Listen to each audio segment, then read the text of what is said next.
অন্যভাবে শীর্ণকায়ে বলহীন দেহ, ক্ষুধা কষ্টে আত্মহত্যা করিতেছে কেহ। কহ প্রিয় প্রাণাধিক পুত্র কন্যা গণে, করিতেছে পরিত্যাগ অন্যের কারণে।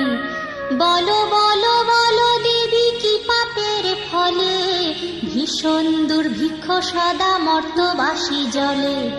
কমলা ব্যথিত হয়ে দুঃখিতা অন্তরে, কহিলেন অতঃপর ক্ষুণ্ণ মুনিবরে। নরলোকে দুঃখ পায় শোকের বিষয়, দুষ্কৃতির ফল ইহা জানিবে নিশ্চয়। চঞ্চলা আমার নাম কিসের লাগিয়া, কারণ ইহার তবে শুনো মন দিয়া। দিবা নিদ্রা অনাচার ক্রোধ অহংকার, আলস্য কলহ মিথ্যা